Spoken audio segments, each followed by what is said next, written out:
আজ ছিল রথ, আর রথের দিন স্কুল বন্ধ, ছুটি। তাই সকালটা স্বভাবতই একটু দেরি করে উঠেছি। দেরি করে উঠে নিজের কাজকর্ম ভাবলাম একটু কাজ টাজ কমপ্লিট করে রান্না করব। আর আজকে যেহেতু স্কুল ছুটি, তো একটু অন্যরকম রান্না করাটাই আমার মনে হলো ভালো হবে আর কি। একটু ভাবনা চিন্তা করা যাক কী করা যায়। তো অনেক অনেক কিছু ভাবতে বসেছিলাম, সত্যি কথা বলতে অনেক একদম বসেওছি যে কী রান্না করব। তো আজকে একটু নিরামিষের মধ্যেই রান্না করব, কিন্তু নিরামিষের মধ্যে কি ওইটা একটু খুব বেশি চাপের পড়ে যাই। যখন কোনো আমিষের মধ্যে রান্না করব মনে করি, তখন ভাবি যে একটা কিছু একটা করে নিলেই হলো, মানে কোনো চাপ নেই ওটাতে। কিন্তু যখনই নিরামিষের মধ্যে কিছু রান্না করব ভাবি, উফ, কী যে চাপে পড়ি তোমাদের কি বলবো। তখন মনে হয় যে একটু একটু মানে আমি একটু বসলাম চা খেতে খেতে, যে সত্যি তো কী রান্না করা যায়। আজকে রথ, আজকে কি সিম্পলি ডাল ভাত আলু সিদ্ধ বা আলু পোস্ত এরকমই খাবো, অন্য কিছু করা যাবে না? আজকে আমার আমার তো খুব ইচ্ছে হচ্ছে। তো অনেক কষ্টে মাথা থেকে বেরোলো যে আমরা সবাই ম্যাক্সিমাম মানুষই কারো না কারো কাছ থেকে ধোঁকা খেয়েছি। এটা স্বাভাবিক, কিছু না কিছু কারণে বা কারোর না কারোর কাছ থেকেই ধোঁকা খেয়েছি। তো ধোঁকা যখন সবাই খেয়েইছি, তো এবার নিজে রান্না করে রান্না করা ধোঁকাটা খাই এবার, ঠিক আছে? তো সেটাই ভাবলাম যে একটু ধোঁকার ডালনা করব। আর আগে একদিন করেছিলাম জানো তো, আগে একদিন কিনে এনেছিলাম একটা প্যাকেট ধোঁকার। তো সেটা দিয়ে রেডি করেছিলাম, বেশ ভালোই হয়েছিল। আর আমি ভাবলাম আজকে ডাল ভিজিয়ে রাখি, তো ভিজিয়ে রেখে তারপর ডালটা আমি তো বললাম না সকাল থেকে আমি ঠিক করিনি কি রান্না করব। তো ডালটা আগের দিন রাতে যদি ভিজিয়ে রাখা হয় তাহলেই বেশি ভালো হবে। আমি সকালে 1 ঘন্টা 1.5 ঘন্টার মতো ভিজিয়েছিলাম। তো ভিজিয়ে রেখে এরপর পেস্ট করব। পেস্টের জন্য আদা লঙ্কা এইসব দিয়েই পেস্ট করলাম। আগের দিনের মতো আমি আর ভুলটা করিনি, এই মিক্সির এই বড় জারটাই নিয়েছি, বের করেছি। আর ভুল করব না। আগের দিন যা খাটালি হয়েছিল ওই পটল বাটার রেসিপিটা করার জন্য, মানে সারা রান্নাঘর আমার অবস্থা খারাপ। আমি আর ওই রিস্কটা নেব না আজকে। আজকে আমি বড় ওই জারটাতেই আমি পেস্ট করলাম, যাতে কিছু না হয়। অনেকবার বার করে চেক করলাম। আসলে আমাদের জীবনটাও এরকম, যদি কোনো ভুলটা হয়ে যায়, ভুল হওয়ার আগে হয়তো আমরা সচেতন থাকি না, কিন্তু যদি ভুলটা হয়ে যায় তাহলে চেষ্টা করি যেন ওটা বারবার ওই রকম ভুল যেন আর না হয়। তবে কি বলো তো, কেউ যদি আমাকে বলে দিত যে না এরকমভাবে এই ভুলটা হয়ে যাবে, এটা করিস না ওটা করিস না, তখন কিন্তু আমি আর ওর কথা মানতাম না, যে না ও আমাকে বেশি বেশি বলছে, আমি ওর কথা কেন শুনবো, এরকমই হয় আর কি আমাদের। কিন্তু যেহেতু আমি প্র্যাকটিক্যালি বুঝতে পারলাম যে কী কী বিপদ হবে, সেই তো আমি শুধরে গেলাম যে না এর পরে আর ওই সমস্যাটা আমি হতে দেবো না আর কি। তো যাই হোক, আমি ডালের পেস্টটা করে নিয়েছি। আর ডালের পেস্টটাতে বললাম তো আদা আর লঙ্কা বাটা দিয়েছিলাম।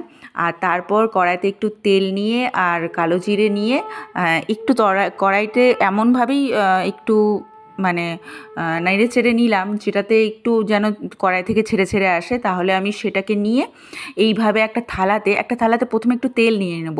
তেল নিয়ে নিলে ওটা মানে ধোঁকাটা উঠতে সুবিধা হবে, চিটে যাবে না। তো ওই তেলটা নিয়ে এরকম অল্প অল্প করে আস্তে আস্তে মানে তখন তো গরম থাকবে, একটু হাতা দিয়ে ভালো করে চিপে চিপে চিপে চিপে একটু সমান করে নিতে হবে। আমি তারপর পরে হাত দিয়েও একটু সমান করে নিলাম, দিয়ে তারপর কিছুক্ষণ রেখে দিতে হবে, যতক্ষণ না ওটা ঠান্ডা হচ্ছে।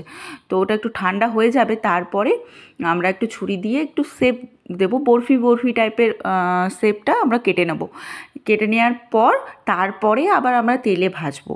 এটা একটু প্রবলেম কি জানো তো, যে ধোঁকা রান্না করতে গেলে অনেকটা টাইম লাগবে। শুধুমাত্র আজকে আমাদের ছুটি আছে বলেই যে এত বড় রিস্কটা নিলাম যে ধোঁকা করব, না হলে ধোঁকা করতে গেলে এই স্কুল টাইমে ধোঁকা করা সম্ভব নয়, অনেক টাইম লেগে যাবে। আমার তো প্রায় একটা বেজে গিয়েছিলো পুরো রান্নাটা কমপ্লিট করতে। আর তার সঙ্গে আবার পাপিয়াও এসেছিলো। মানে তোমরা হয়তো ভাবো যে ও এতটা রান্না একা কী করে খায়, সত্যিই তাই। আমাকে কমেন্ট করেছে, ময়না আমাকে কমেন্ট করেছে যে তুমি এতগুলো মাছ কী করে খাও। আর সত্যি কথা বলতে হ্যাঁ, আমি বেশিরভাগই আমার যেদিন যেদিন আমি রান্নার ভিডিও করি বা যা করি একটু বেশি বেশি করি, কারণ আমি কোনো কিছু পাপিয়াকে না দিয়ে খাই না। আর পাপিয়াও আমাকে কোনো কিচ্ছু, ও ও ও যা করে সেটা আমাকে খাওয়ায়, আর আমি যেটা করি ওর জন্য করি। আমি কখনোই কোনো কিছু, যে কোনো রান্নায় এরকম ভেবে করিই না যে আমি একা খাবো। আমি সব সময় পাপিয়ার জন্যই করি। তো হয়ে যায় আমার, বেশি বেশি হয়ে যায়, আর কম করতেই পারি না। এমনিতেই মাছ খুব কম হয়, আর যখন হয় আমি একটু ভালো করেই করি, একটু ভালো করে কোনো রেসিপি করি তাই ভালো করেই করি। পাপিয়া এর মধ্যেই পাপিয়া চলে এসছে আমার সাথে, ও আমাকে বললো যে আমি হেল্প করে দিচ্ছি তোর রান্নাতে, তুই চাপ নিস না, আমি পুরোটাই হেল্প করে দেবো।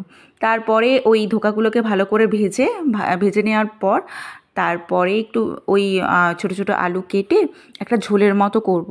তো সেটার জন্য জিরা, তারপর আদা আর টমেটো, লঙ্কা এগুলো সব দিয়ে একটু পেস্ট করে নিলাম, আর ওই পেস্টটা দিয়ে তারপর ওই তরকারিটা হবে। ও এলো বলে আমার অনেকটা হেল্প হলো। আমি রান্না করতে করতেই ভাবছিলাম যে আর ভালো লাগছে না করতে। আর এদিকে কি বলো তো, এখন মাঝে মাঝেই বৃষ্টি হচ্ছে, বৃষ্টি হলে কি হবে, এত মাঝে মাঝে গরম লাগছে, মানে তো আমি তো ঘেমেই অবস্থা খারাপ আমার, তো ভালো লাগছিল না, তাই ও এলো বলে বেশ ভালো লাগলো। আচ্ছা, তোমরা না ওই ডাল বাটাতে মানে যখন ডাল বাটাটা ভাজবে তখন একটু হিং দিতে পারো। আমার না হিংটা ছিল না, কি বলো তো, আমি বাজারে গেছিলাম, আমি হিংটা মানে তখন আর খুঁজে পাইনি। তো পাপিয়া আসার পর পাপিয়া নিয়ে এলো হিংটা, আর নিয়ে আসার পর হিঙের যে তরকারিটা যখন করছি তখন ও হিংটা দিল।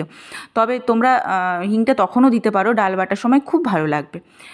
আর এই দেখো হিং, শুকনো লঙ্কা, জিরা ফোড়ন দিয়ে তারপর ওই যে মশলাটা আমরা বেটে রেখেছিলাম সেই মশলাটা দিয়ে দিলাম, আর তারপর হলুদ আন্দাজ মতো দেবে, হলুদ, লঙ্কা আর লবণ দেওয়ার পর এরপরে ওই আলুগুলো আমি একটু আলাদা করে ভেজে রেখেছিলাম, ওই তেলেই ভেজে রেখেছিলাম যে তেলে ধোকাগুলো ভেজেছিলাম, তো সেই তেলেই খুব সুন্দর করে ভেজে নিয়েছিলাম, আর তারপর আলুগুলো দিয়ে দিলাম, ব্যাস এরপর আর কি, এরপর একটু জল দিয়ে দেবো, ব্যাস একটু ফুটবে যতক্ষণ না আলুগুলো একটু নরম হচ্ছে, আর তারপরে আমাদের ওই ধোকাগুলোকে দিয়ে দেবো, ধোকা দিয়ে একটুখানি ফুটবে, একটু জলটা বেশিই দেবে কারণ ধোকাগুলো জলটাকে মানে শোষণ করে নেবে, তো সেজন্য একটু বেশিই দেবে, ব্যাস। হ্যাঁ, তবে পাপিয়া গরম জল দিয়েছিল, গরম জল দিলেই ওই তরকারিটা একটু বেশি ভালো হবে আর কি। তো এই আর কি আমাদের রান্না কমপ্লিট।